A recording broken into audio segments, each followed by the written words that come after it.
Olá, eu sou a professora Vânia Maria Critucci e eu estou fazendo uma série de vídeos falando sobre educação física e junto com o professor Marcelo Anselmo e Silva, a gente escreveu esse livro na coleção Não é um Bicho de Sete Cabeças, do professor Sérgio Cinca. Educação física não é um bicho de sete cabeças. Então, quem tiver interesse, procura lá. Deve ter até na Amazon, que chique, deve ter. Então tá bom, gente. Quem tiver interesse, tá bom? A gente estava falando, então, das disciplinas, né? O que a gente estuda. Então, a parte física, anatomia. Eu esqueci de falar biologia. O professor Sérgio Neres não vai gostar. Assim, nossa, esqueci de falar de biologia no outro vídeo. Então, retificando agora. Anatomia, biologia, cinesiologia, fisiologia, biomecânica, avaliação física, né? Essas todas são as partes que você estuda, né, o corpo humano e as suas reações e os seus movimentos, né? Como ele acontece, como deveria acontecer, enfim. A parte psicológica, a psicologia geral, a psicologia educacional e a psicologia desportiva, né? Direcionada ao desporto. A parte socioafetiva, né? Na verdade, a parte social, a sociologia, as políticas públicas, que é muito importante, né? Por exemplo, hoje nós temos as academias ao ar livre, mas é importante que tenha profissionais que estejam pelo menos um certo período para atender, né, as pessoas, não deixar simplesmente elas soltas fazendo os exercícios, mas ter um acompanhamento, né? Por exemplo, também, quando eu fiz o projeto lá em Mauá, dos professores da alegria, que atuavam com recreação hospitalar no Nardini, era um projeto da prefeitura, né? Eu trabalhava para a prefeitura e a prefeitura subsidiava, né, o projeto.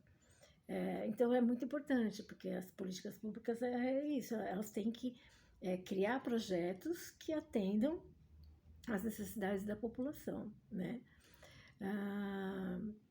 Mas a sociedade de cultura é muito importante também, porque se você, por exemplo, vai criar atividades de lazer, vamos supor, né? Fazer uma gincana para um grupo étnico específico, é interessante você saber a história daquele, daquele grupo, os seus costumes, né, o que eles mais gostam, enfim. É importante, né, a gente ter a cultura como base também para as atividades físicas que você vai desenvolver. A história da educação física também é importante, as leis também, você tem que saber, né, das leis e as questões dos nossos conselhos, né, dos nossos conselhos regionais e federal, CREF, CONFEF, que regulamentam, né, a nossa profissão, enfim. Tudo isso é importante você ter conhecimento, né? Aí a gente tem uma parte também que é assim, bem-estar, né? Por exemplo, yoga, que eu já falei também que tem que ter alguma coisa um pouco mais específica, né? Um treinamento mais específico para você ministrar yoga.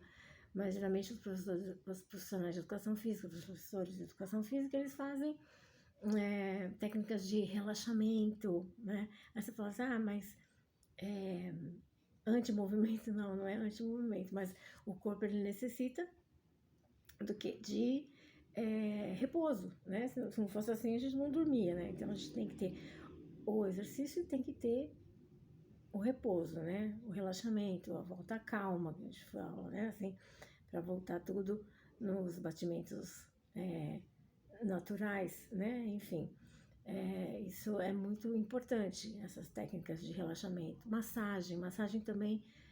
Muitas vezes você tem que fazer também um curso mais específico, né? Porque a gente tem um pouco mais en passant, né? na grade, né? Geralmente é dentro de outra disciplina, a massagem. Então, aí, quem quiser se aprofundar também, é uma técnica interessante. A gente tem algumas técnicas alternativas, eutonia, Feldenkrais, né? E aí são técnicas mais relaxantes. Tem as danças circulares, que é interessante. Então, tem esse bem-estar, ele né, eu diria até uma parte mais espiritual, mais, sabe, que te deixa relaxado, que te proporciona bem-estar, né? Às vezes, muitas vezes relacionado à natureza, então você tem esse contato, né, mais íntimo com a natureza. Tem até yoga na prancha de surf, eu não lembro agora como é que chama, desculpa, mas eu não lembro como é que chama, se alguém lembrar, escreve aí para mim, né? Então, esse contato estreito com a natureza, te reconectando com a natureza, né? Com o seu eu mais íntimo e mais natural, né? Então, essa é uma parte mais de bem-estar, né? Massagem, relaxamento, eutonia, Feldenkrais, danças circulares, enfim, né? Essa questão mais leve. E a gente tem os desportos, né? Os esportes que são vários, né? Eu diria que o atletismo é o mais natural, porque a gente sempre andou, correu, saltou, né? Então, eu acho que ele é a base aí de início de todos os esportes, né? Aí a gente tem basquete, voleibol, handebol, natação, futebol, enfim. E aí os esportes individuais, o tênis, esgrima não é individual, né? Tem que ter. Enfim, uma infinidade, né? Badminton, né? Então a gente pode classificar em esportes olímpicos, esportes paralímpicos, esportes não olímpicos, né? A gente tem também esportes adaptados, né? Tanto adaptados para as questões de necessidades especiais, como adaptados à terceira idade, por exemplo, né? Então, tem essas adaptações, assim, do desporto. A gente tem os esportes de aventura, né? Antes chamava esportes radicais, né? Agora, esportes de